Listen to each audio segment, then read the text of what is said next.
सोचो आप खाना खाते हो, एक्सरसाइज करते हो, लेकिन आपको पता भी नहीं है कि आपकी बॉडी की टेम्परेचर, ब्लड प्रेशर और पीएच कैसे कंट्रोल में है। तो ये सब कौन करता है? होम्योस्टेटिस करता है। तो आज के लेक्चर में अपन basic life process, homeostasis control mechanism पढ़ेंगे। ये हमारा एचएपी का सेकंड लेक्चर होने वाला है। अगर आपने इसका फर्स्ट लेक्चर इंट्रोडक्शन नहीं देखा है एचएपी का, तो जाके आप जरूर वॉच कर लें। ओके, इसको हिंदी और इंग्लिश दोनों लैंग्वेज में समझने की कोशिश करेंगे। सो क्या होता है बेसिक लाइफ प्रोसेस? इसके नाम से ही पता चल रहा है, मतलब बेसिक लाइफ में जो जो अपन काम करते हैं, ठीक है, अपने को जीवित रहने के लिए, ठीक है, अपनी प्रजाति बनाए रखने के लिए क्या क्या करना पड़ता है, तो ये सब हम किसमें देखते हैं? बेसिक लाइफ प्रोसेस में। जैसे इसमें देखो, बुनियादी जीवन प्रक्रिया। यह वह आवश्यक क्रियाएं हैं जो किसी भी जीवन को जीवित रहने, बढ़ने, प्रजनन करने और पर्यावरण अनुकूलन करने में मदद करती है। ठीक है, वह आवश्यक क्रियाएं, ठीक है। आवश्यक क्रिया क्या होती है? आपको पता है, जीवित रहने के लिए हमको खाना पड़ेगा, ठीक है, खाना पड़ेगा, काम करना पड़ेगा, या फिर जितनी भी होती है बॉडी मेंटेन हमको करना पड़ेगा, ठीक है। उसके बाद क्या होती है? अपनी जाति, अपनी प्रजाति बनाए रखने के लिए आपको प्रजनन करने की आवश्यकता पड़ती है, ठीक है, जिससे हमारी जो जाति होती है निरंतर बढ़ती रहती है, ठीक है, और वो बनी रहती है।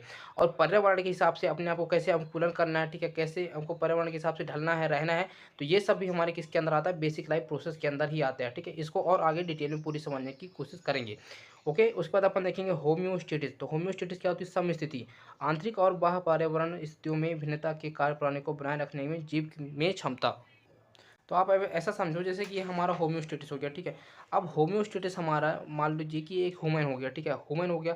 अब ह्यूमन को जो एक्सटर्नल इन्वायरमेंट होती है, जो बाहरी इन्वायरमेंट होती है, ठीक है, जिसको अपन पर्यावरण बोलते हैं।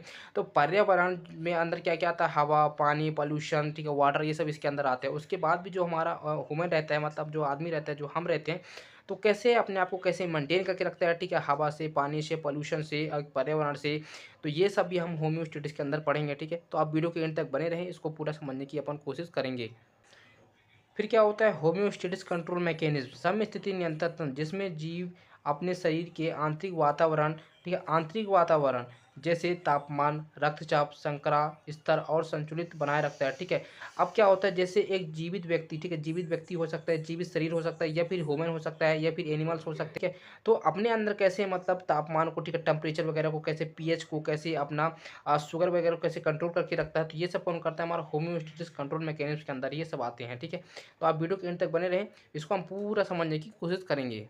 सबसे पहले देखेंगे basic life process. Human body different different functions for its survival and growth, so all the living organisation have some specific life process. मानव शरीर अपने अस्तित्व और विकास के लिए विभिन्न कार्य करता है, इसलिए सभी जीवित प्राणियों में कुछ विशिष्ट जीवन